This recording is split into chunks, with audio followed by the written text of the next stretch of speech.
In a land where the golden sands stretched endlessly under a blazing sun, there lived Arman, a young man whose heart was restless. Though his days were filled with routine and comfort, he felt an inexplicable emptiness gnawing at his soul.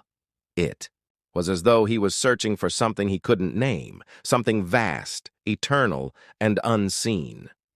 At night, he would sit alone beneath the canopy of stars, asking the heavens, "What is it that I seek? Why do I feel as though my soul is caged, yearning to be free?" His nights were filled with dreams of dancing lights, swirling in patterns too intricate to comprehend. In these dreams, Arman saw himself spinning amidst galaxies, his heart alight with joy. Yet each morning he awoke to the same quiet life, unsure of what his visions meant. The call of the desert won. Evening, as Arman walked the edge of the village, he heard it. A melody, soft yet powerful, carried on the wind like a whisper of divine origin. It resonated deep within him, pulling at his heartstrings. The music was unlike anything he had ever known, evoking both sorrow and bliss, as if it were a voice calling out to his soul. Compelled, Arman followed the sound. He walked past the familiar dunes, into the vast desert where the horizon seemed endless. The music grew louder, guiding him through the stillness of the night until he saw a faint glow in the distance. There, in the heart of the desert, stood an old dervish, spinning slowly under the moonlight. His robes billowed like clouds around him, and his movements were effortless, as though he were one with the wind. Arman approached cautiously, unsure whether he was awake or dreaming. "Who are you?" he asked. The dervish stopped and smiled. His eyes held the depth of the ocean, and his voice was as calm as the night. "I am a seeker, just as you are. You have heard the call of the soul, have you not?" Arman hesitated. "I don't know what I've heard. I only know that I feel lost, as if a part of me is missing." The dervish gestured for Arman to sit beside him.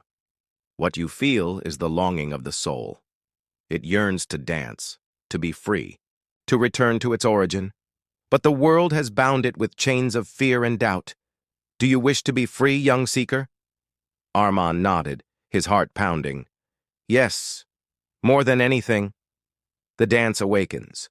The dervish stood and extended his hand. "Then rise, close your eyes, and listen. Not with your ears, but with your heart. The universe is always singing its truth, but only those who are still enough can hear it." Arman closed his eyes. At first, there was only silence, but then he felt it, the rhythm of life itself. It wasn't just a sound, it was a pulse, a vibration that seemed to echo in every corner of existence. "Now move," the dervish whispered. "Surrender to the music. Let go of your thoughts and fears. Let the rhythm guide you." Arman hesitated but took a step, then another. Slowly he began to move, his body swaying and spinning, his arms reaching out as though to embrace the stars. The more he let go, the more his movements became fluid, effortless. In that moment, Arman felt his soul come alive. It was as though he had been asleep his entire life and had finally awakened. He was no longer a man standing in the desert. He was the wind, the stars, the infinite, the vision. As Arman danced, he saw visions in his mind's eye. He saw himself as a drop of water, falling into a vast ocean and becoming one with it. He saw the stars swirling in an eternal dance, their light intertwining in a cosmic embrace. Then he heard a voice, soft and familiar, as if it came from within him. "You are not separate from the divine. You are the dance, the melody, the eternal rhythm. All your pain and longing were but the first steps toward awakening. Now, you are free." Tears streamed down Arman's face as he danced. For the first time, he understood that the ache he had always felt was his soul's way of guiding him back to his true essence. The Return. When Arman finally opened his eyes, the sun was rising, casting golden light across the dunes. The dervish was gone, but the music remained within him. Silent melody that he could feel in every heartbeat. He returned to the village, transformed. His step was light, his heart full, and his eyes glowed with peace. The villagers noticed his change and asked, "What happened to you, Arman?" He smiled and replied, "I have learned the dance of the soul. It is not a dance of the body, but of the spirit, a surrender to the divine rhythm that moves through us all." From that day, Arman taught the villagers to dance, not with their feet, but with their hearts. The village, once quiet and burdened, became a place of joy and unity as its people awakened to the truth within themselves. The eternal dance. Rumi's words echo the heart of this tale. When you let go of who you are, you become who you might be. When you surrender to the rhythm, the soul awakens. Dance, not because you know the steps, but because you are the music.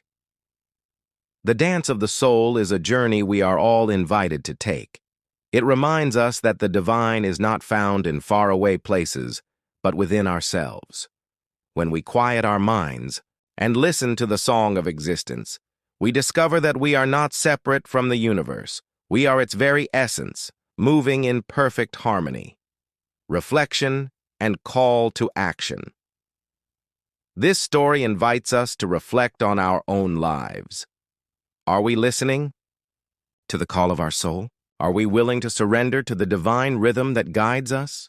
Let the dance of the soul inspire you to let go of fear and embrace the infinite beauty within.